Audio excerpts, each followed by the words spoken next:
take a look at, hey, we took what we think was a pretty good shot at the rules to begin with, but look and see how those rules played themselves out as time went on.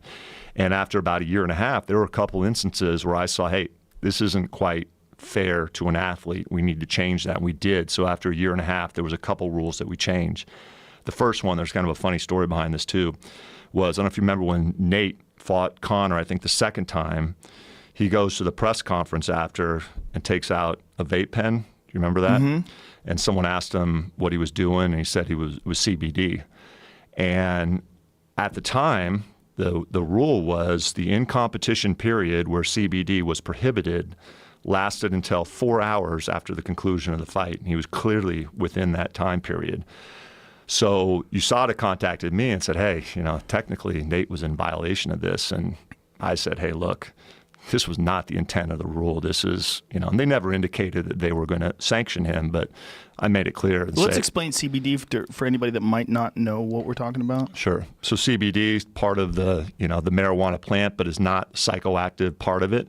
I know a lot of our fighters anecdotally use it for anti-inflammatory purposes.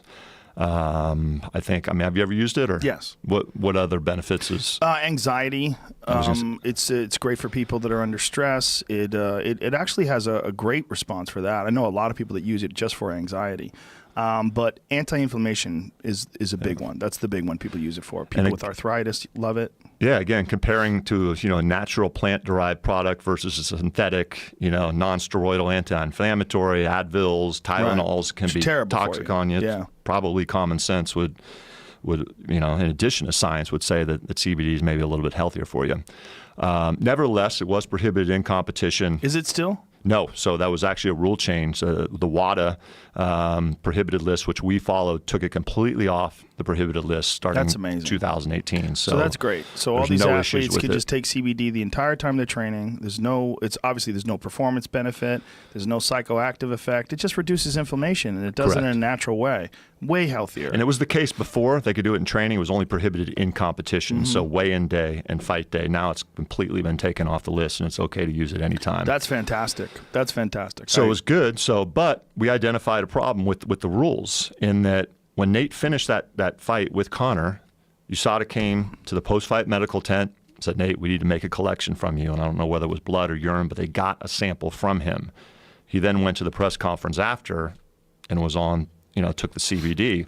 What I said is, look, you can't punish him. You have the sample that shows what was in his system. Right. Yes, CBD was prohibited in competition, but you have a sample to show whether or not he was using it. Right. It's clear that, he was using it after the fight. We just put those extra 4 hours in there. Why? With the thought of, if a fighter finishes a fight and somehow USADA is not able to get to him, say gets in the ambulance right away, goes to the hospital, you increase that window just in case they can't get them. Come to find out, as we started putting this program together, USADA can always get to that fighter after. If they're transported, they can hop in the ambulance with them. It wasn't an issue where we needed those extra 4 months. So we changed that rule. And now, basically, the rule is the in-competition period ends with a collection immediately after the fight, or, USADA has a reasonable amount of time after the fight. So the funny thing is, after we changed this rule, Nate and Nick Diaz come to a fight, and they're sitting, call it the Zuffa section, kind of Dana's section right there behind Dana's table. So I go over to Nick and Nate. I say, hey, Nate, man, hey, we changed that rule, the whole CBD thing, and actually we kind of refer to it as the Nate Diaz rule. And when the Diaz brothers are at a fight, it's pandemonium and chaos. Everybody's yelling their name. And I didn't even register with them. He didn't look at me. He was looking somewhere else. So about a month later, Nate, I see him, I think it was in Vegas. I'm in the kind of walkout tunnel, and here comes Nate. So he sees me, comes over to me, gives me kind of the bro hug, what's up? He's with Yancey Medeiros. And so Yancey and I start talking, and Yancey, beyond being just an unbelievably entertaining fighter, is one of the best dudes on the roster, great guy. So I'm talking to Yancey. All of a sudden, Nate goes, hey, Jeff, man, tell Yancey about my USADA rule. I got a USADA rule named after me, dog.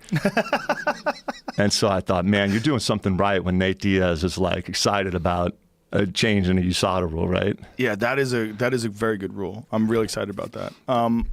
What's the story with Nick? He can't fight. Does he still have like some sort of a fine that he has to pay? Well, Nick was our first fighter that ran into the whereabouts issue. So he got 3 whereabouts failures in a rolling 12 months. So he's currently going through that process. You know, it's a tough one because I don't. Does he want to fight?